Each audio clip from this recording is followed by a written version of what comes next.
La saison 2 est terminée, j'imagine qu'on se voit en 2027 pour la suite. Allez, à dans 3 ans.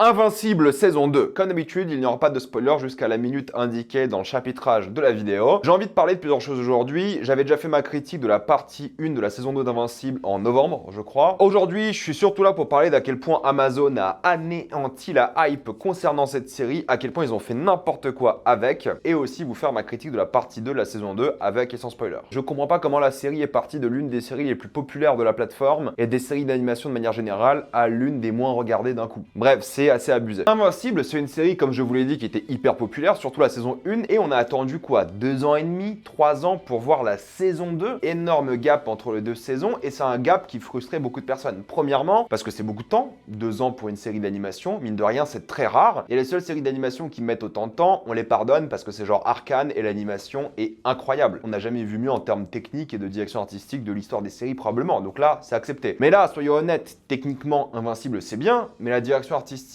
et le reste donne pas vraiment l'impression qu'il faut beaucoup de temps de travail pour justement faire une nouvelle saison. Il faut du temps de travail, d'ailleurs il faut une blague dans cette saison par rapport à ça, qui est une blague reprise des comics. Il faut du temps de travail, c'est évident. Mais vu la qualité visuelle et vu le casting qui va avec, t'as l'impression que le budget va dans le fait de payer un casting qui n'a aucune raison d'être aussi populaire. Je veux bien avoir une ou deux célébrités, mais il y a que ça ici. Ce n'est pas normal. Paye plus d'animateurs, embauche-en plus plutôt que d'avoir un casting comme ça. Ce casting ne vend pas la série. Qui s'est dit je regarde Invincible parce qu'il y a Steven Yeun et J.K. Simmons? Sans déconner, arrêtez de mettre autant d'argent dans du casting. En plus, ils font pas de la promo de ouf sur les réseaux, tu les vois jamais parler de la série, ces acteurs. Payez plus d'animateurs pour faire ça plus vite et peut-être avoir une ou deux célébrités, mais c'est tout quoi. Le cachet célébrité doit être colossal quoi. Donc les gens sont frustrés. Et en plus de ça, là, la saison 2 sort. Première partie en novembre, un épisode par semaine. Tu dis cool, ils vont sortir tous les épisodes de novembre à décembre. Série de fin d'année, super. Mais non, ils ont sorti la première partie en novembre. Ils ont attendu 5 mois pour la suite. Pourquoi? Vous allez me dire qu'en 4 mois, ils ont finalisé la partie 2. C'est possible qu'ils aient dû finir la partie 2 entre-temps, bien sûr. Mais entre-temps, ils ont aussi dit qu'ils bossent sur la saison 3 pour que la saison 3 sorte plus rapidement. Donc au lieu de tout mettre sur la saison 2 et sortir tout d'un bloc, il fallait qu'Amazon remplisse leur calendrier et se dise, voilà, il nous faut une série ici, ce jour-là. Comme ça, pendant 4 semaines, les gens sont occupés sur Amazon. Ensuite, on sort rien pendant des mois. Et en mars, on ressort la deuxième partie. Peut-être c'est vrai que la saison 2, partie 2 n'était pas finie, d'accord. Mais c'est quand même très louche que la partie 2 de l'une de leurs séries les plus populaires sorte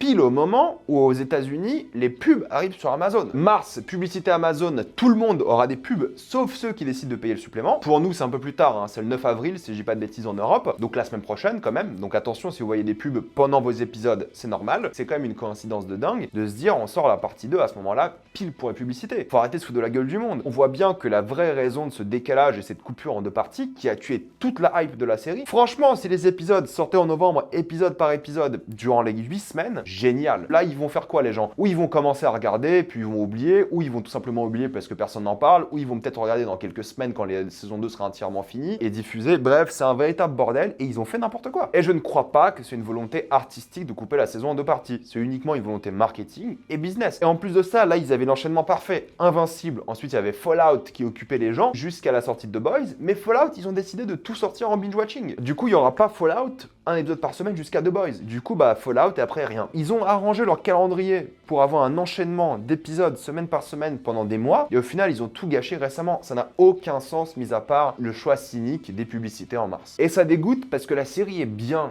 Elle est vraiment bien. Tu vois que les gens ont une vraie passion par rapport à cette série. Tu vois qu'ils ont vraiment travaillé avec finesse la saison. Tu vois qu'elle est bien écrite, bien scénarisée, bien animée au final. Même si je suis pas fan de la direction artistique, qui fait cheapos pour le coup à certains moments. Je trouve que c'est triste. Tout ça pour qu'Amazon sorte leur série en décalage avec les pubs, quoi. J'espère au moins une chose. J'espère que les employés sont bien traités. C'est tout ce que je demande. J'espère qu'ils ont un rythme de travail 32 heures semaine ou 35 heures semaine. Il y a peu de chance, vu les conditions de crunch hyper connues dans le domaine de l'animation, les salaires bas et des choses comme ça, on sait que les conditions de travail généralement sont pas bonnes. Mais j'espère en tout cas que les conditions de travail de l'équipe Invincible sont bonnes. Parce que si les employés sont respectés, bien payés et travaillent avec des horaires honnêtes et respectables, je m'en fous d'avoir une saison d'Invincible d'Invincible tous les 3-4 ans. Je m'en fous. Je préfère que les employés soient bien traités, qu'ils bossent bien, et je peux attendre pour ma série. Je veux pas qu'ils crunch. C'est pour moi la seule excuse d'avoir autant de temps entre les deux saisons. Si les employés font du crunch, si la série ressemble à ça, et si Amazon fait n'importe quoi avec la diffusion, c'est dégueulasse. Mais ça fait chier parce que vraiment, la série est bien, bordel. Je dirais même que c'est trop bien, mais on en a pas assez. 8 épisodes tous les 3 ans, même si la saison 3 sortira dans 1 an et demi, disons, fin 2025 peut-être. C'est pas satisfaisant, c'est pas assez. Il y a tellement d'intrigues, tellement de personnages, tellement de choses qui se passent dans cette saison que 8 épisodes de 45 minutes, ce n'est juste pas assez, quoi. Tu sors de la saison frustré parce que t'as l'impression qu'il s'est rien passé. Il s'est passé très peu de choses, mais parce qu'il y a tellement d'arcs narratifs, tellement de personnages, tellement d'intrigues, que forcément, pour tout développer en 45 minutes de 8 épisodes, ça peut pas aller aussi vite, quoi. Et c'est frustrant. Tu sors de la saison 2 où tu dis, ok, c'est fini, mais j'ai l'impression de pas avoir vu une fin de saison 2, mais une fin de mi-saison, avec la saison 2 partie 3 en théorie, qui va arriver à l'été, quoi, ou à l'automne. Mais non, c'est une vraie fin de saison 2 et tu ne ressens pas du tout ça. La série est toujours aussi violente, et dans cette saison 2, surtout la partie 2, j'ai un peu compris pourquoi l'animation met du temps, surtout le dernier épisode. Mais pareil, le dernier épisode est super généreux en termes d'animation, et le reste l'est beaucoup moins. Mais c'est bien écrit, ça a des vraies thématiques existentielles, de rite initiatique, c'est génial, beaucoup de questions sur l'humanité, sur qui nous sommes, quel est notre but dans la vie, c'est super. Et le pire, c'est qu'il y a beaucoup d'intrigues, dont une que t'adores, c'est celle d'Omniman, et t'as envie de voir Omniman constamment, mais la série va pas te donner ce privilège-là, parce que c'est pas le but de l'intrigue. Et la chose qui est incroyable, c'est que même lorsqu'on parle pas d'Omniman, les intrigues sont trop bien. Même lorsque c'est pas Marc, les intrigues sont trop bien. Les personnages sont attachants, sont bien développés, tu t'attaches à tous les personnages, c'est pas manichéen, tu comprends tout ce qui se passe, et lorsque des personnages qui se font tuer, t'y crois, et t'es un peu triste pour eux. Parce que la série prend son temps, et d'où la frustration, vu qu'elle prend son temps, et il y a pas beaucoup d'épisodes, et pas beaucoup de contenu, t'as l'impression de rien voir. Pourtant, il se passe plein de trucs. Peu importe les intrigues, il y a aucun moment où je me suis dit, putain, cette intrigue encore, quoi. Chaque intrigue, je l'ai adorée. J'étais à fond, parce qu'ils prennent leur temps avec tous les personnages, même ceux qui ont l'air un peu ringards et tout, des personnages balèques, ils prennent leur temps avec, et du coup, tu les aimes. Et j'aime le fait que cette série prend le temps. Mais du coup, forcément, bah, t'es frustré parce que ça avance pas. J'adore que la série prenne son temps pour l'émotion, respecte tous ses personnages, même les personnages tertiaires. J'adore les intrigues secondaires, tertiaires, c'est génial. Il y a de l'émotion, il y a de l'action, il y a du développement de personnages. C'est bien joué aussi, les doubleurs font un super travail. J'adore encore une fois l'ambiance rock-punk de la série, rien à dire. J'adore l'inventivité, qui est peut-être prise des comics, mais peu importe. J'adore tout ce qui est fait dans cette série, en fait. Elle est vraiment trop bien. Mais pour conclure, cette saison 2, fatalement, frustrante, mais géniale, quoi. Il y a tout ce qu'il faut où il faut. C'est bien écrit, c'est prenant. Il y a même quelques moments d'animation assez géniaux. Mais comparé à la saison 1, c'est vrai que la saison 1 était superbement bien introduite, où il se passait énormément de choses. Et là, tu sors d'une saison 2, où t'as l'impression que c'est une saison intermédiaire. Et le fait d'avoir sorti ça en 2 parties, t'as l'impression de voir des bouts de saison à droite à gauche, qui font pas forcément un tout, même si scénaristiquement c'est le cas. Et tu sors de la saison en voulant plus, et en n'ayant pas assez mangé, quoi. Et ça, c'est triste. Mais évidemment, je vous la conseille pour ceux qui avaient un doute. Et maintenant, on va passer en spoiler. La série m'a fait ressentir des émotions pour Donald. Donald, bordel. J'adorais son arc. Pourtant, c'est un personnage tertiaire. Et ils prennent le temps de le développer. L'histoire de Donald est touchante. Le gars est super appréciable. Et ça pose une question existentielle. Et c'est la thématique de cette saison. Qui nous sommes réellement? Quel est notre but? Qu'est-ce qu'on doit faire? J'ai adoré. Et c'est ça qui est fort, c'est que la série prend du temps sur des gars comme Donald et sur tout le monde. Quel est le but de la mère de Marc? Elle a trouvé un nouveau but à sa vie. Elle est prête à sacrifier pour un bébé qui est le bébé de son ex-mari génocidaire. Et elle décide quand même de l'élever. Mais c'est ça la beauté de la série et cette quête existentielle des personnages. Pourquoi on passe beaucoup de temps sur un gars qui était amoureux d'une meuf, qui est décédée, qui veut prendre sa retraite et qui en a marre, qui a du mal à se contrôler, on passe du temps sur lui et tu l'adores. Et lorsque les défenseurs de la Terre se font défoncer dans l'épisode 6, tu dis oh bordel, je m'en fous de cette intrigue, je veux autre chose. Et au final non, t'es accroché à l'intrigue, t'en as vraiment quelque chose à faire, c'est badass, c'est stylé, et t'y crois, t'es avec eux en fait. C'est génial parce que la série prend son temps. C'est ça qui est bien dans la série, c'est ces moments d'humanité avec des personnages qui sont pas du tout les personnages principaux ou même secondaires à certains moments. C'est là où réside la grande force de la série. Et c'est ça que je respecte, que j'aime beaucoup. C'est qu'à chaque fois je me dis j'ai envie qu'on parle d'Omniman, ils arrivent à m'accrocher avec une intrigue qui n'a rien à voir et que j'aime. Je ne déteste aucune intrigue. J'étais scotché par les intrigues et j'en voulais plus. Et même si la série se concentre évidemment sur Marc, la manière dont il a du mal à gérer ses deux vies, que ce soit avec sa copine qui est mise en danger, qui décide de ne plus être avec lui, ce qui est compréhensible, et lui, est-ce qu'il va aller à la fac, est-ce qu'il va être un super-héros? Il décide à la fin d'être un super-héros, évidemment. Mais lui, son arc narratif, c'est qu'il devient de plus en plus comme son père, ce qui l'effraie, mais il a de plus en plus recours à la violence et il perd le contrôle. Et ce qui est intéressant, c'est que son père, que tu vois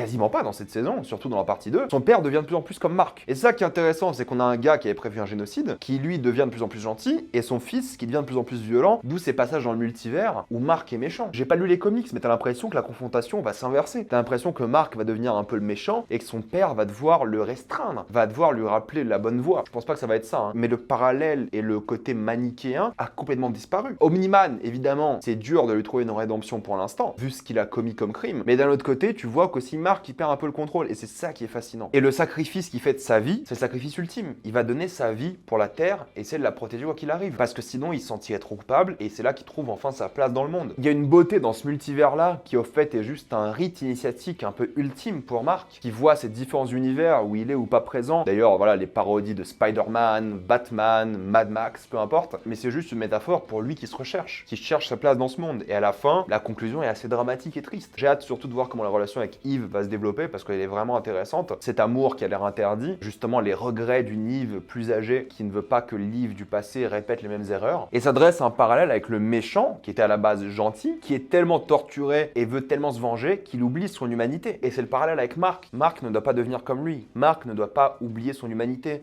Et c'est ce qu'il fait en le tuant. Et c'est de ça qu'il a peur. C'est de se perdre lui-même et perdre son humanité. Voilà, franchement, c'est génial. J'ai juste le somme. Je suis désolé de le dire comme ça, mais j'en voulais plus et je veux la suite tout de suite tellement que je réfléchis à me prendre les comics. Pour ceux qui ont lu les comics, dites-moi si ça vaut le coup de tout reprendre d'un coup ou de trouver le comic qui symbolise l'arrêt de la saison 2. Bref, mettez-moi votre avis dans les commentaires. Avez-vous adoré ou détesté? J'ai envie d'avoir votre avis. Comme d'habitude, pensez à vous abonner à la chaîne pour voir les prochaines vidéos. Mettez un j'aime, ça aide beaucoup la chaîne. Suivez-moi sur tous mes réseaux pour plus de débats, critiques, actualités et concours. Et moi, je vous dis à la prochaine fois. Salut à tous.